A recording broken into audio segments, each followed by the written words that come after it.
શું રહેશે આવનારા 4, 5, 6 દિવસ દરમિયાન વરસાદની સ્થિતિ? બિલકુલ નબળું નથી થવાનું, દુષ્કાળ નથી પડવાનો, કેમ કે આ વખતે આયોડિનથી પોઝિટિવ ફેઝમાં આપણે જોવા મળશે. એટલે એમનો ગુજરાતને કોઈ ડાયરેક્ટ લાભ મળવાનો નથી.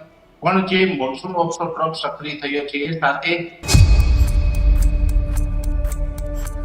કે 25 થી 31 જુલાઈમાં રાજ્યની અંદર સાર્વત્રિક અને સારા વરસાદની સંભાવના. એ સાથે કચ્છ જિલ્લો છે એ પણ વાવણીથી વંચિત છે. હજુ સુધી તમે અમારી ચેનલને સબસ્ક્રાઇબ નથી કરી તો અત્યારે જ ન્યૂઝરૂમ ગુજરાતને સબસ્ક્રાઇબ કરો, ફેસબુક અને ઇન્સ્ટાગ્રામ પર ફોલો કરો.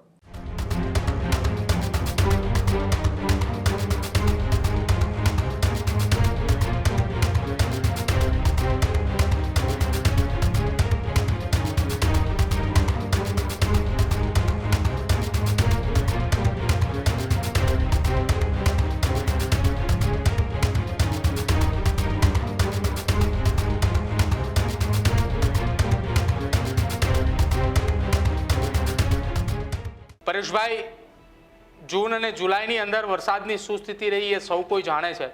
સુપર અલ્નીનોની અસર આપણે સૌ કોઈ જોઈ. જુલાઈની અંદર ખેડૂતોને મદદની જગ્યાએ નુકસાન વધારે કરતો ગયો વરસાદ.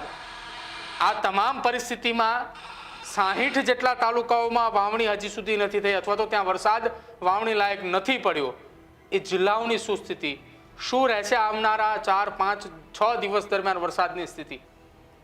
ચોક્કસથી પ્રદીપભાઈ, જોવા જઈએ તો આમ તો અલ્નીનોનો વર્ષ છે, પણ આપણે મે મહિનો અને જૂન મહિના દરમિયાન વારંવાર જે અલ્નીનો વિશે ચિંતા કરતા હતા, વાત કરતા હતા, ખાસ કરીને ખેડૂતોની ચિંતાને લઈને આપણે આની ઘણી બધી ચર્ચાઓ કરી. ત્યારે પણ આપણે એક ઉલ્લેખ ચોક્કસ કર્યો હતો કે આ વર્ષે દર વર્ષની સરખામણીએ થોડોક ઓછો વરસાદ રહી શકે છે, પણ વર્ષ બિલકુલ નબળું નથી થવાનું, દુષ્કાળ નથી પડવાનો, કેમ કે આ વખતે આયોડિનથી પોઝિટિવ ફેઝમાં આપણે જોવા મળશે. એટલે એ જ મુજબ અત્યારે થઈ રહ્યું છે. સામાન્ય રીતે જોવા જઈએ તો જે આપણે ગયા વર્ષે 109% વરસાદ અને પછી આ વર્ષે 92 થી 93%ની જે શક્યતાઓ છે, એટલે જે વરસાદની ઘટ પડવાની હતી એ પણ એક અનુમાન હતું કે જૂન અને જુલાઈમાં ઘટ પડશે. જૂન મહિનામાં ઓલરેડી આપણે 100% ઘટ અનુભવી છે.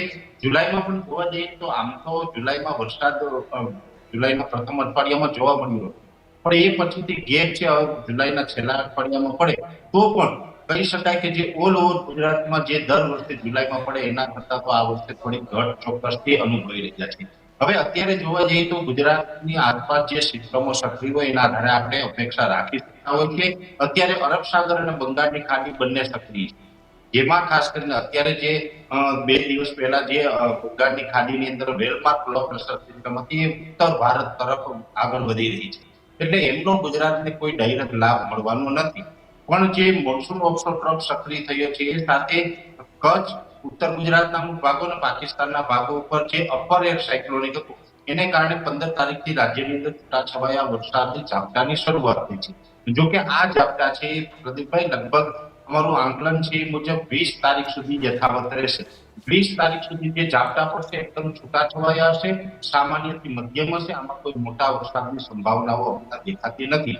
એ પછી 21 થી 25 તારીખમાં પણ જે વરસાદની ઝાપટા છે એ ચાલુ રહી શકે છે, પણ મોટો વરસાદ છે એમાં ક્યાંય દેખાતો નથી. પછી 25 થી 31 જુલાઈનું સેશન છે, અમે વારંવાર આ તારીખનો ઉલ્લેખ કરતા આવ્યા છે કે 25 થી 31 જુલાઈમાં રાજ્યની અંદર સાર્વત્રિક અને સારા વરસાદની સંભાવના, જેમાં ખાસ કરીને બંગાળની ખાડીની સિસ્ટમ હવે થોડાક દિવસની અંદર સક્રિય થવાની છે. એ સિસ્ટમનો ટ્રેક અત્યારે અલગ અલગ મોડેલો અને સેટેલાઇટના માધ્યમથી જે અમારું પ્રિડિક્શન છે એ મુજબ છત્તીસગઢના માર્ગે થઈ અને મધ્યપ્રદેશ ઉપર થઈને પછી ગુજરાત ઉપરથી પસાર થાય તેવું અત્યારે એક અનુમાન છે, જેને કારણે ગુજરાતની અંદર સાર્વત્રિક વરસાદનો રાઉન્ડ આવશે. લગભગ 95% વિસ્તારને આવરી જશે.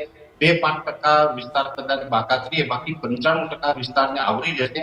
અને બંગાળની ખાડીની સિસ્ટમ છે તે સ્વાભાવિક રીતે મધ્ય ગુજરાત, ઉત્તર ગુજરાત, કચ્છ હોય, પશ્ચિમ સૌરાષ્ટ્ર હોય એને લાભ મળે. અને તમે જે ચિંતા વ્યક્ત કરી છે પ્રદીપભાઈ કે જે વિસ્તારમાં વરસાદ નથી એમના માટે શું, તો ખાસ કરીને જોવા જઈએ તો મોરબી, સુરેન્દ્રનગરના ઘણા બધા વિસ્તારોની અંદર વરસાદની ખેંચ છે. એ સાથે કચ્છ જિલ્લો છે એ પણ વાવણીથી વંચિત છે. એવી રીતે પશ્ચિમ સૌરાષ્ટ્રમાં દ્વારકા, જામનગર અને પોરબંદરના મોટા ભાગના વિસ્તારો છે એમાં પણ વરસાદ અત્યાર સુધી જોવા નથી મળ્યો. આ તમામ વિસ્તારની અંદર 25 થી 31 જુલાઈ દરમિયાન સારો વરસાદ થાય, સાર્વત્રિક વરસાદ થાય ને અમુક વિસ્તારમાં તો ભારેથી અતિ ભારે વરસાદ પણ જોવા મળશે. ખાસ કરીને ઉત્તર ગુજરાત અને કચ્છની અંદર ભારેથી અતિ ભારે વરસાદનો રાઉન્ડ આવે તેવી પૂરી શક્યતાઓ છે. એટલે જુલાઈ મહિનો પૂર્ણ થાય ત્યાં સુધીમાં એક વરસાદનો સારો રાઉન્ડ આવશે, સાર્વત્રિક રાઉન્ડ આવે તેવી પૂરી શક્યતાઓ અત્યારે દેખાય છે. ખેડૂત ભાઈઓ છે એ ખેતરમાં ડ્રોન ઉડાવતા હોય છે ત્યારે આપણે એક પ્રશ્ન સતાવતો હોય છે કે જે આપણે અત્યાર સુધી જીપીએસ ટેકનોલોજી વાળા ડ્રોન વાપર્યા છે, જેથી કરીને મોબાઈલ ટાવર છે અથવા તો હાઈ ટેન્શન લાઈન પસાર થતી હોય, કોઈ વૃક્ષો હોય, ત્યારે જે જીપીએસ ટેકનોલોજી વાળા ડ્રોન છે એમાં ટકરાય અને ટ્રેસ થાય છે. પણ એગ્રીવન લાવ્યું છે જીએનએસએસ ટેકનોલોજી ડ્રોન, જેથી કરીને એ ડ્રોન છે એ કોઈ જગ્યાએ ટકરાય નહીં, પોતાની રીતે જ ડિસિઝન લે છે ને મૂવ થઈ જાય છે. જેથી કરીને જીએનએસએસ ટેકનોલોજી ડ્રોન છે એ વાપરવાનો આગ્રહ રાખો. ત્યારે જ ન્યૂઝરૂમ ગુજરાતની યુટ્યુબ ચેનલને સબસ્ક્રાઇબ કરો અને ઇન્સ્ટાગ્રામ અને ફેસબુક પર ફોલો કરો. અપડેટ રહો, સત્યની સાથે રહો.